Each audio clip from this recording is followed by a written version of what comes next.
Hello, this is Heather, and I'd like to welcome you to week 1 of Mathematics Numeracy. If you look at our Moodle, you'll notice I have a Word document which is an overview of the week. I'm now going to go very briefly through the topic of the week, which is outlined in the PowerPoint. I will refer to the TIMSS International Report.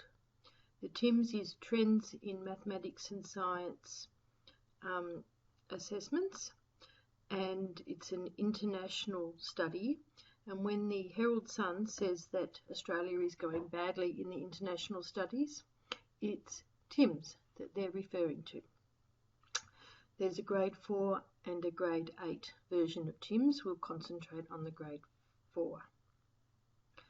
I'm also going to refer to the Sullivan article. Now, I sent that through to you in an email about a month or so ago.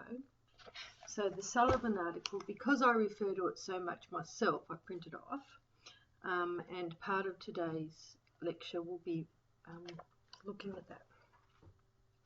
There's another one by Anthony and Mulshaw, and that's the international version. This is the Australian version, this is the international version, saying about what the focus of the various maths curriculums around the world are. Okay, so looking at our PowerPoint, I made the PowerPoint into a PDF to make it a smaller file. So the first part of today's lecture is talking about numeracy and mathematics. What's the difference between those? So I'd like you to read those and to ponder those, but basically the bottom line is there's mathematics and there's numeracy, and they overlap each other. Okay, so mathematics is doing the maths and numeracy is then linking it to the real world. Okay, now there's a beautiful example here in this document, which I'll refer to later.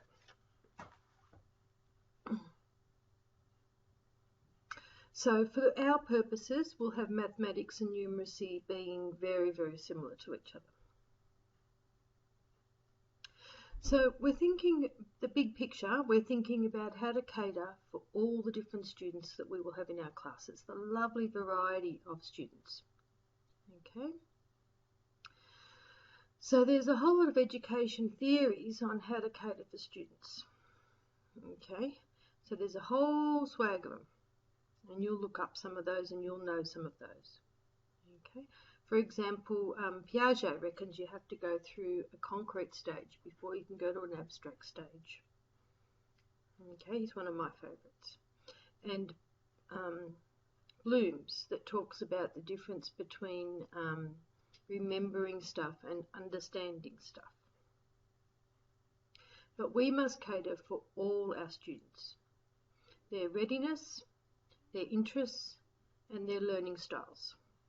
Now, when I say learning styles, I want you to have a look at this article. It's saying learning styles is a myth, and it is.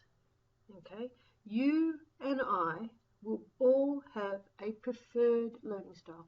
I like to watch videos to learn. Somebody else will like to make things.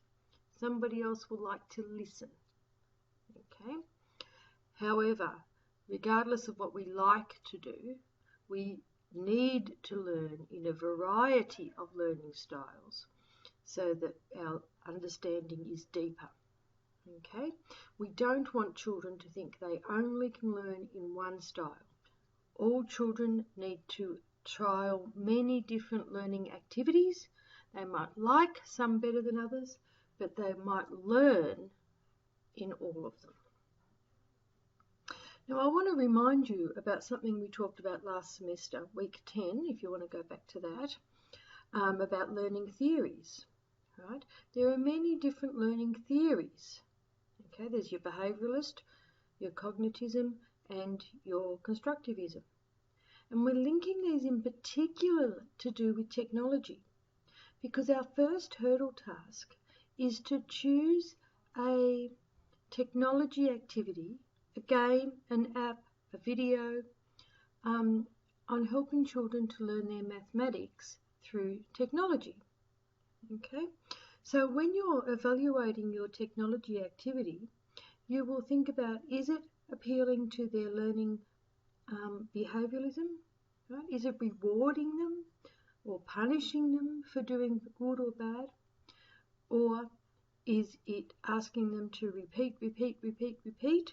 Or is it asking them to construct their own knowledge? I like the maths activities, either online or not, that like the children to construct their own learning. See if you can't find some of them. Okay, so the main purpose today is to think about how can we include all our children. Okay, now it might be physical difficulties, learning difficulties, lack of readiness. Now I like to think about readiness as opposed to ability. Okay, are they ready to learn the new idea? Okay, it may not be that they have the prerequisite knowledge, or it may be they're just not in the mood today. So that's why we talk about readiness rather than ability. How can you tell a child's ability? Their ability changes from 1 minute to the next. So in class last year, we did a bit of a brainstorm as to what factors make inclusion difficult. Okay, so we came up with many different things, and I hope that you will look at those and say, oh, I can think of a few more. What makes learning difficult for children? So TIMSS is an international study to see how we're going compared with the rest of the world, but they also survey and find out, how many boys, how many girls, where people lived, what jobs their parents did, and so forth. So I'd like you to look through the TIMSS document, and there's many graphs and charts. Now this will be a good exercise just for your own self. Can you read graphs and charts to do with education things? Okay. Now for example, I've got one here, which is, this one's got to do with the males and the females and how they did over the years. Okay, now you can see overall people in Australia are getting better in their TIMSS study, especially compared with 1995. Okay, however, the males are still doing better than the females, even in year 4. Okay, I thought we were getting better at that. Now, what sort of questions does the TIMSS study have? So here's some examples. These are not straightforward questions. They're more numeracy questions rather than mathematics. And numeracy, because they relate to real life, can be in fact more difficult. Okay, and we can see there that Australia did a little bit better than average on this particular question. This one here, because it's a geometry question, actually Australia did quite a bit better than the national average. Okay, so hopefully you'll look at those and ponder those. They're a different sort of question. So there's so we're thinking about what makes someone disadvantaged in our maths classrooms, and we're looking at different ways to assess them to see if they're disadvantaged. And so look at the TIMSS document, okay, the link's on Moodle, to see, and it's in fact Indigenous students, females, people in regional areas, they're the ones that are disadvantaged. So these two people here have written a book about that, okay, and this is what they suggest that we do to cater for students who are disadvantaged. Okay, be organised. Check they've got the prerequisites. reteach and review major concepts. Aren't these ideas that would suit all of our students, not just the disadvantaged students? Okay, so have a look through those. Okay, now here's a little demonstration. This is from this book here. Okay. Julia and Tony decide to buy a lottery ticket for $5. Tony had $1 and Julia paid $4. If they got $20 back as a prize, who should get the money? How should they share it out? Okay, and so that's the difference between mathematics, and in mathematics you'd probably just divide it up in the same ratio. But in numeracy, Julia and Tony are probably friends. How are they going to divide it up then? Okay. One way I'd like to do it is say, thanks Tony, thanks for the $1, I'll give you back the $1 and I'll keep the 19.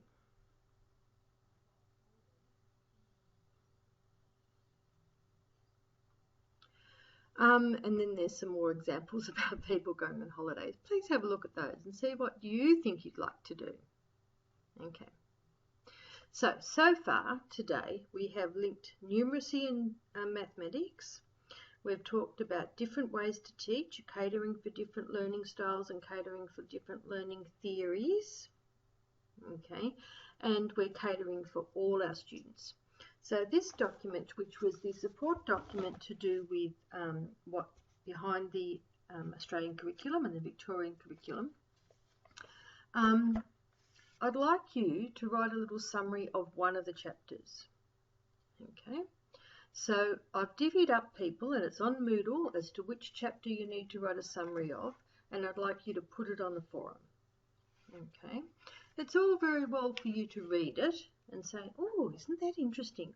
However, you will read it and understand it better if you write a summary about it. Okay, now I'd like everybody to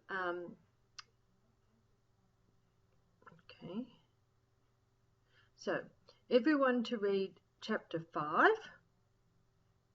and then we will divvy up the other chapters. Okay, chapter 5 is really important one. And then I want you to think about, while you're writing a summary, is how can we encourage inclusion in mathematics? Okay. Then, once you've read this document and thought about this whole PowerPoint, go back, reread it, rethink it.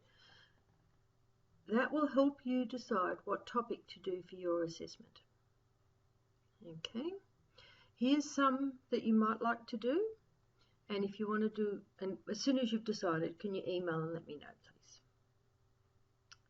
So, your homework for this week.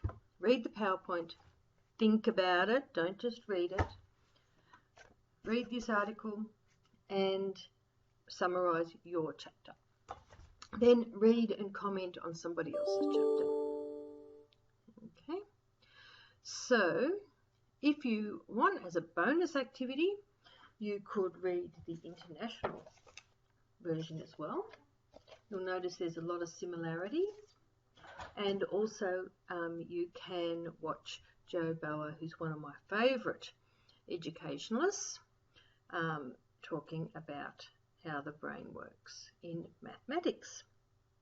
Okay, so a very, very busy week. I like to start with a busy week. So then we are off to a good start and the rest of the weeks may not be quite so busy. See you next week.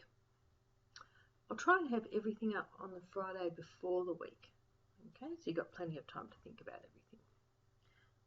Bye.